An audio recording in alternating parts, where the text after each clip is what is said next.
नमस्ते विद्यार्थियों। आज हम मॉड्यूल प्रश्न पत्र संख्या 8 को हल करेंगे। उसी के बहुविकल्पात्मक प्रश्नों को हल करेंगे। इससे पहले आपने पिछले सारे वीडियो देखे होंगे, अच्छी तैयारी की होगी। और किसी भी चीज़ पर वीडियो बनाना हो तो आप कमेंट सेक्शन में कमेंट करें जिसको आप पहले सीखना चाह रहे हैं। वैसे क्रमशः धीरे धीरे टॉपिक वाइज मैं सारे वीडियो बनाऊंगा। उससे पहले मैं एक बार ये बहुविकल्पात्मक प्रश्नों का हम सारे मॉडल पेपर के अभ्यास कर लेते हैं ताकि थोड़ी रुचि हमारी बन जाए।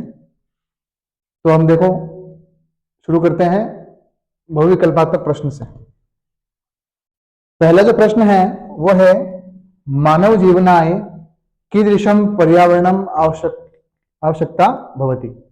मानव जीवन के लिए कैसे पर्यावरण की आवश्यकता होती है। तो देखो, शुचि पर्यावरण, समलम, अशुचि या अस्वच्छ। तो आपको पाठ का शीर्षक ही मालूम है कि शुचि पर्यावरणम, और शुचि मतलब स्वच्छ, पवित्र। ठीक है, इस प्रकार ये इसका पहला ऑप्शन हो जाएगा। बहुत इजी है ये। अगला है राजसिंह नाम राजपुत्र वसति स्म। राजसिंह नाम का राजपुत्र रहता था। तो कहाँ रहता था, किस स्थान पर रहता था?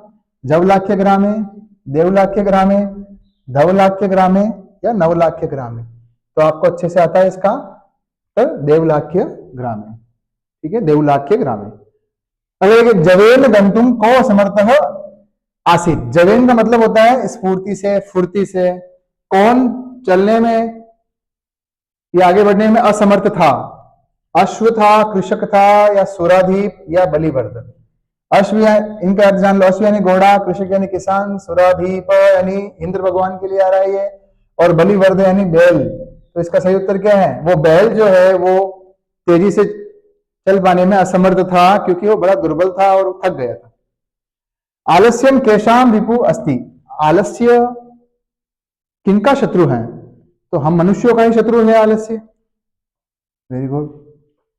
वनस्य दृश्यम समीपे का वहति। देखो, वन के पास में क्या बहती? ठीक है, जंगल के समीप क्या बह रही है? बहती ही कहने से मतलब देखो, बहना मतलब बह रही है, तो नदी बह रही है। का नदी।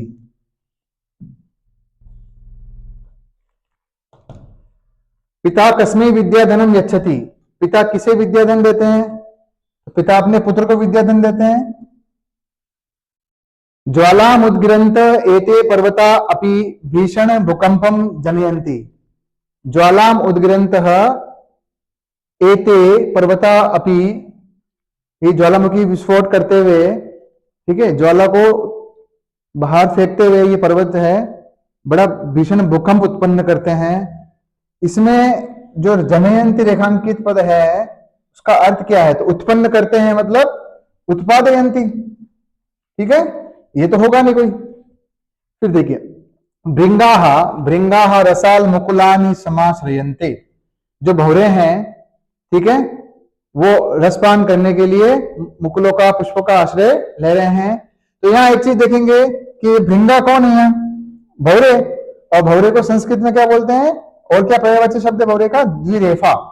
द्विरेफा क्या नाम है? द्विरेफा। ठीक है, तो याद रखेंगे भृंगाहा, ये भृंगाहा का पर्यायवाची शब्द है द्विरेफा, और यही यहां इसका अर्थ पूछा गया है भृंगाहा का। तो भृंगा यानी भौरे यानी द्विरेफा। ठीक है, भ्रमर यहां दिया नहीं है, द्विरेफ दिया है, तो द्विरेफा इसका पर्यायवाची शब्द। याद रखेंगे और इसको सही करेंगे।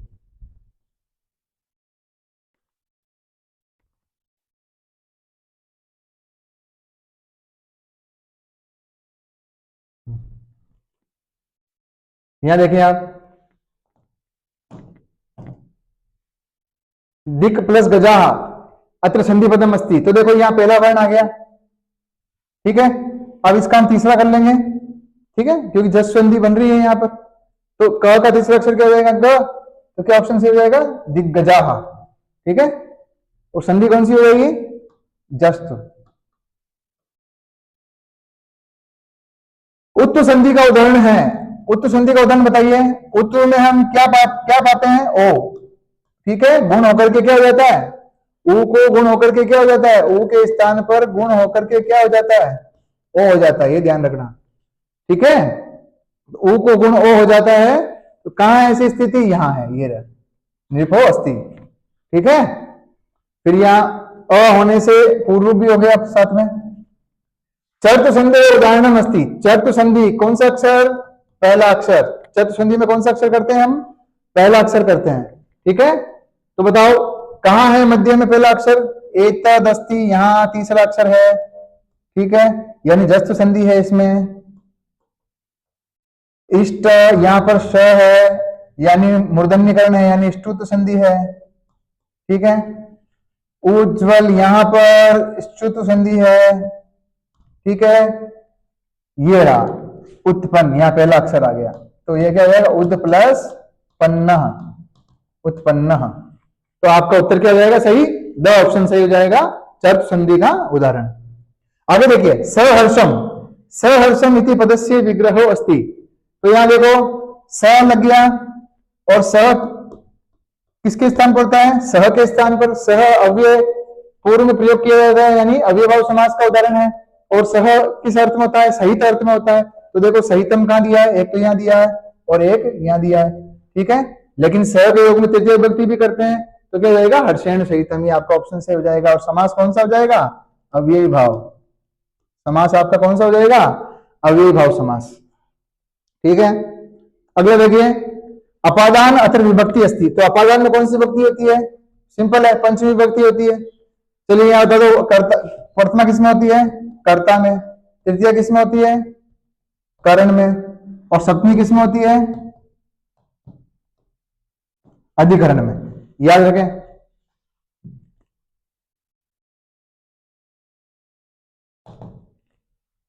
रुच धातु के योग में कौन सी विभक्ति होती है? रुच धातु जहां रोचते एक वचन में बनता है रूप, कौन सी विभक्ति होती है? अच्छा लगना, इसका अर्थ होता है अच्छा लगना। रुच धातु का प्रयोग करते हैं, अच्छा लगना, जिसे अच्छा लगता है उसमें चतुर्थी विभक्ति होती है। जैसे बालकाय मोदगम रोचते। ठीक है, तो बालक को अच्छा लग रहा है तो हमने बालक में चतुर्थी विभक्ति लगाई। तो रुच धातु के योग में कौन सी विभक्ति होती है? चतुर्थी विभक्ति होती है। श्रद्धा योगे विभक्ति होती। श्रद्धा योगे, जिसके प्रति हमारी श्रद्धा हो, जिसमें हमारी श्रद्धा होती है, उसमें सप्तमी विभक्ति होती है। कौन सी विभक्ति होती है? सप्तमी विभक्ति होती है। ठीक है, जैसे मातृ श्रद्धा अस्ति, माता में श्रद्धा है, तो माता मातृ शब्द का सप्तमी में क्या बनता है? मातृ। और यहां क्या हो जाएगा?